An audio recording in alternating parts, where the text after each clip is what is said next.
Hello అండి, నమస్తే. Welcome to my channel comedy vlogs. Thumbnail అయితే చూశారు కదండి. ఈ రోజు అయితే నేను మా క్వార్టర్ టూర్ అయితే చేద్దామని డిసైడ్ అయ్యాను. మేము ఉంటున్న క్వార్టర్స్ అయితే ఇవేనండి. ఇక్కడికి వచ్చేదాకా నేను కూడా అనుకోలేదు క్వార్టర్స్ ఇలాంటివి కూడా ఉంటాయని చెప్పి.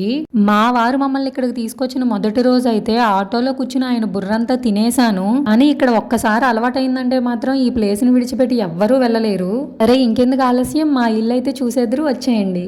మేమైతే కిందే ఉంటామండి. ఫస్ట్లో మేము వచ్చినప్పుడు అయితే పైన ఉండేవాళ్ళం. కాకపోతే మా పాప చిన్నదప్పుడు, సో చాలా ఇబ్బంది అవుతుంది అని చెప్పి మేము కిందకైతే షిఫ్ట్ అయిపోయాము. స్టార్టింగ్ ఎంటర్ అవగానే అయితే చిన్న హాల్ అండి. ఈ హాల్లో ఒక సైడ్ వాల్ కంతా నా దగ్గరున్న ఫొటోస్ అన్ని కొట్టేశాము. నా దగ్గరున్న వాటితోటే సింపుల్ గా అయితే అరేంజ్ చేసుకున్నానండి. అంతేగాని బయట నుంచి కొనేసి పెద్దగా హడావిడి అయితే నేను ఏం చేయలేదు. ఇంకా ఇటువైపు పక్క వాల్ అంతా ఖాళీగా వదిలేసాము. ఎందుకంటే మా పాప బర్త్డేకి, మా యానివర్సరీ అండ్ భోగి పళ్ళు కూడా మేము ఇక్కడే అరేంజ్ చేసాము. సో అందుకని చెప్పి వదిలేసానండి అలానే ఖాళీగా. మేమేదో వీడియో షూట్ చేస్తుంటే నా కూతురు అయితే బయటికి వెళ్ళిపోయింది. దానికి ఎండాకుండా ఏమీ తెలియట్లేదండి. వీడియో ఆన్ చేస్తుంటే చాలు ఎక్కడ లేని పోజులు అయితే ఇచ్చేస్తుంది. వాళ్ళ నాన్నని పిలిచి మరీ నాన్న నన్ను ఫోటో తీ, వీడియో తీ అని చెప్పి ఎలా నుంచి ఉంటుందో చూడండి.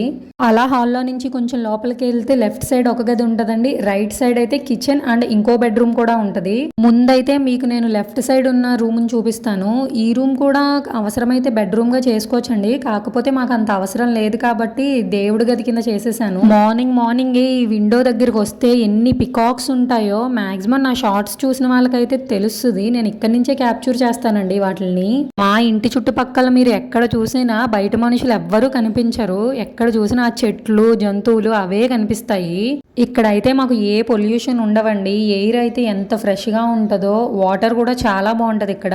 అందుకని ఇక్కడ అలవాటైన వాళ్ళైతే బయటికి వెళ్ళి ఉండడానికి ఇష్టపడరు. కాకపోతే చూసే వాళ్ళకైతే ఇలాంటి ఏరియాల్లో ఎలా ఉంటున్నారా బాబు, ఎటువంటి సౌకర్యాలు లేకుండా అనిపిస్తుంది. కాకపోతే మాకు అలవాటు అయిపోయిందండి. ఫస్ట్లో మేము కూడా వచ్చినప్పుడు అలానే అనుకున్నాము. ఇంకా ఈ రూమ్ నుంచి బయటకు వస్తే ఒకవైపు లెట్రిన్, ఒకవైపు బాత్రూమ్ ఉంటుందండి. ఈ బాత్రూమ్కి ఆపోజిట్ గానే మా బెడ్రూమ్ ఉంటుంది. ఈ గదిలోనే మేము ఎక్కువ ఉంటాం కాబట్టి మా పాపని ఎంగేజ్ చేయడానికి అయితే నేను చార్ట్స్ అక్కడ అంటించేశాను. నేను ఇలా ఇల్లంతా చూపిస్తుంటే నా చార్ట్స్ కూడా చూపించు అని అంటుంది. అందుకని చెప్పి అన్ని ఎక్స్ప్లెయిన్ చేస్తున్నాను దానికి. ఇప్పుడు ఇక్కడ సమ్మర్ కాబట్టి కూలర్స్ అయితే పక్కా ఉండాలండి. ఏసీ అయితే ఎలవ్ లేదు మనకి. ఇంకా ఇదైతే మీకు గుర్తే ఉంటుంది, షార్ట్లో చూసే ఉంటారు. మా వారైతే నాకు గిఫ్ట్ ఇచ్చిన ట్రైపాడ్ అండి. ఇంకా కిచెన్ అయితే ఈ బెడ్రూమ్కే ఆనుకుని ఉంటుందండి. నా కిచెన్ చూసి అయితే భయపడకండి, నేను ఏమి అరేంజ్ చేయలేదు. ఎలా ఉందో మీకు అలానే చూపిస్తున్నాను.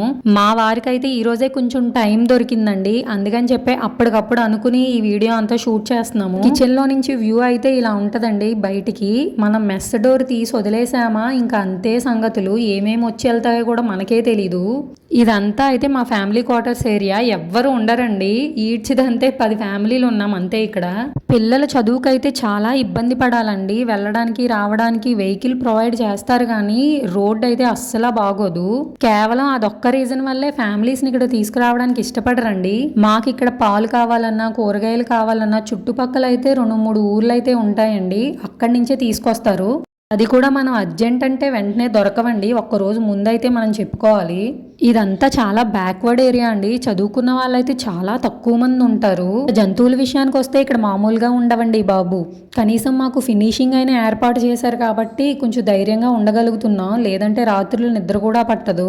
సమ్మర్లో కూలర్ అవి తిరుగుతాయి కాబట్టి మనకి సౌండ్ అనేది లోపలికి వినిపించదండి. అదే వింటర్లో అయితే ఏ చిన్న శబ్దం వచ్చినా చాలా గట్టిగా వినిపిస్తుంది. ఇంక ఇక్కడ నక్కలైతే మామూలుగా అరవండి. నక్కలతో పాటు హైనాలు కూడా ఇక్కడ ఎక్కువగానే తిరుగుతాయి. మాకు కొంచెం దూరంలో చీతా కూడా తిరుగుతుంది అని చెప్తారు. అది ఎంతవరకు నిజమో మనకు కూడా తెలీదు. ఇల్లును మాత్రమే చూపించడం నా ఉద్దేశం కాదండి. నా చుట్టుపక్కల ఏరియాను కూడా చూపించాలనుకున్నాను. ఐ హోప్ వీడియో నచ్చిందని అనుకుంటున్నాను. సబ్స్క్రైబ్.